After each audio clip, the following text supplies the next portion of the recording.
Si Danny Buenafe ang katuwang natin sa paghahanap ng trabaho dito sa Aprubian sa DZMM. Aprubian! Okay, balik tayo sa programang Aprubian on a Sunday morning. Ngayon naman makakausap natin via Zoom. Eto, meron palang mga modus na naman itong tungkol sa issue ng human trafficking scheme. Alamin natin ang latest tungkol dyan. Makakausap natin ang chairperson ng Commission on Filipinos Overseas or CFO. Walang iba kundi si Secretary Dante Clink-Ang II. Sir Dante, si Danny Buenafe, si Danny Buenafe sa programang Aprubian. Good morning! Magandang umaga po, Sir Danny, at salamat po sa invitation niyo ngayong umaga. Nako, maraming salamat to sa inyo. Kahit linggo, at least accessible kayo, Sec, sa oras.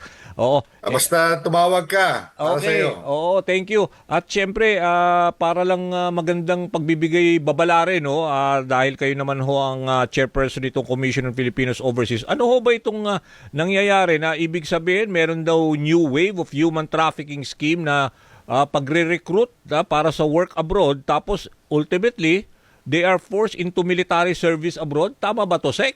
Oo. Yes, unang banggitin ko lang po na yung Commission on Filipinos Overseas, kami po kasi nangangalaga sa mga permanent and long-term migrants. Iba po ito sa mga OFW. Oo, tama.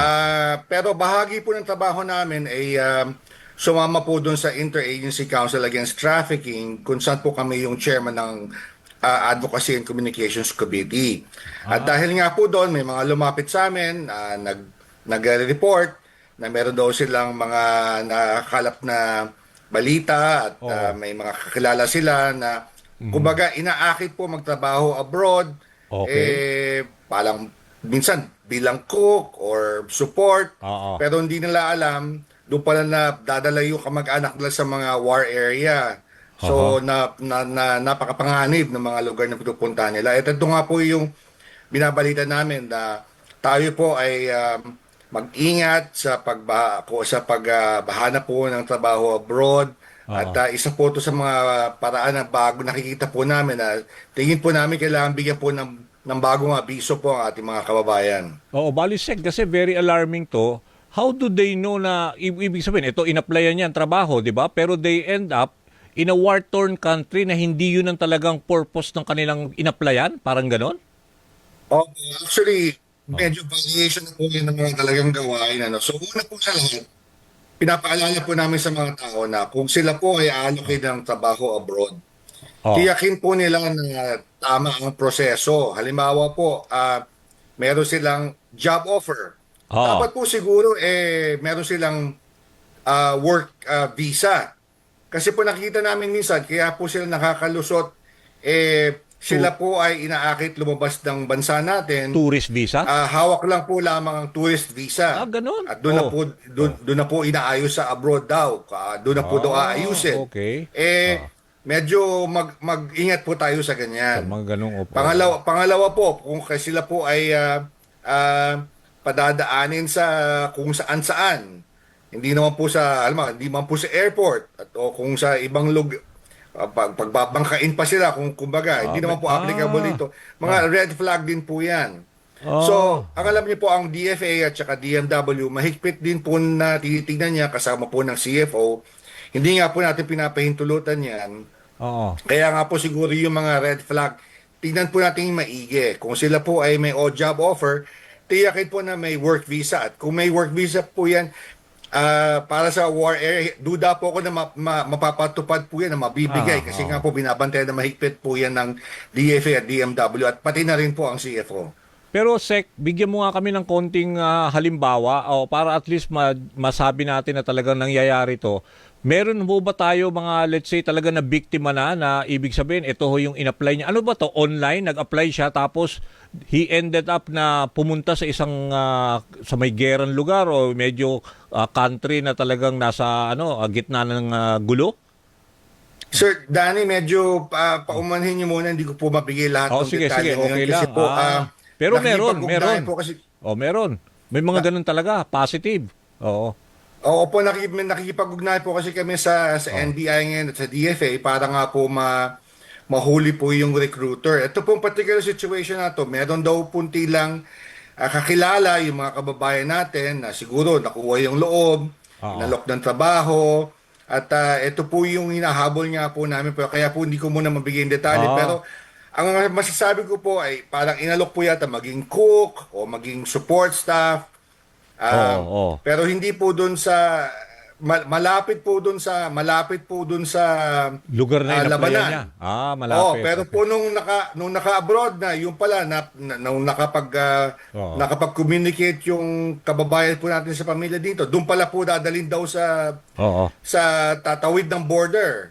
So doon sa labanan mismo. So kaya po namin sinasabi na huwag po tayo magpadala doon sa mga pangako. Tiyakin lang po na tama yung proseso, tama po yung visa na bibigay sa inyo. Kasi po kung tama po yung visa, syempre po mabubusisi po yan ng gobyerno po natin. Pero Sek, para kumpirmahin lang, although hindi man natin sasabihin yung identity no, kung sino man yung nabiktima, ibig sabihin, ito ang binigay sa kanya is tourist visa at saka dumaan ba siya sa backdoor? Ganon ang nangyari? Kaya sabi nyo, mag-ingat sila? Opo, well, yan po kasi mga bagong modus operandi po ng mga ngayon ng mga trafficker. So, ayoko lang po ibigay masyadong detalye kasi po ongoing po yung Okay. Pero ongoing po yung ganun nga yung mga ang parang modus nila ganyan, hindi ka talaga bibigyan ng work visa, parang tourist visa lang para at least doon sa mga nakikinig, mag-iingat na sila.